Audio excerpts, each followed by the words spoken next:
पिछले कुछ वर्षों में भारत और चीन के रिश्ते खराब रहे हैं। इस तनाव और विवाद का असली कारण क्या है, ये जानिए।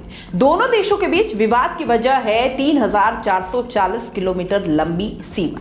इस इलाके की स्थिति ऐसी है कि कई बार नदियों, झील और बर्फ से घिरे पहाड़ों के कारण वास्तविक नियंत्रण रेखा को लेकर विवाद होता रहता है और कई बार दोनों देशों के सैनिक आमने सामने आ जाते हैं। दोनों देश सीमावर्ती इलाकों में आधारभूत संरचनाओं का निर्माण भी कर रहे हैं। भारत भी ऊंचाई पर स्थित हवाई ठिकाने तक सड़क का निर्माण कर रहा है, जिसको लेकर चीन ने कई बार आपत्ति जताई है। वर्ष 2020 के जून में गलवान में भारत और चीन के बीच संघर्ष में भारत के 20 सैनिक मारे गए। कई महीनों बाद चीन ने इस संघर्ष में अपने 4 सैनिकों के मारे जाने की बात स्वीकार की। गलवान के बाद और पहले भी दोनों देशों के बीच सैन्य स्तर की कई बातचीत हुई है और हो भी रही है, लेकिन तनाव बरकरार है।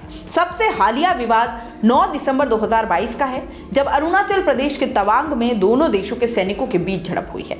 भारतीय सेना का कहना है कि इस झड़प में दोनों देशों के कुछ सैनिक घायल हुए हैं।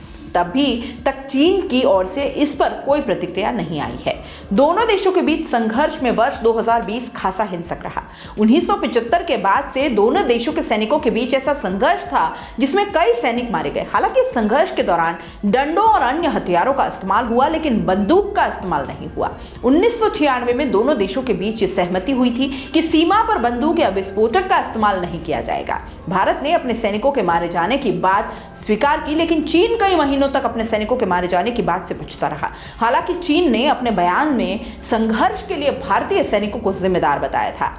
असर क्या होगा ये भी देखिए। दोनों देशों के बीच 1962 में एक युद्ध हो चुका है। इसमें भारत की हार हुई थी, लेकिन हाल के वर्षों में दोनों देशों के बीच सीमा पर बढ़ता तनाव कहीं बड़े संघर्ष में न बदल जाए, इसे लेकर चिंता जताई जाती रही है। जानकार इसे लेकर इसलिए भी चिंतित है क्योंकि दोनों देश परमाणु शक्ति संपन्न है। इसका आर्थिक पक्ष भी है क्योंकि चीन भारत का सबसे बड़ा व्यापारिक साझेदार है। चीन और भारत के बीच तनाव का चीन के राष्ट्रपति शी जिनपिंग और भारत के प्रधानमंत्री नरेंद्र मोदी के रिश्तों पर भी असर पड़ा। जानकारों का कहना है कि दोनों देशों के बीच बातचीत ही एकमात्र रास्ता है।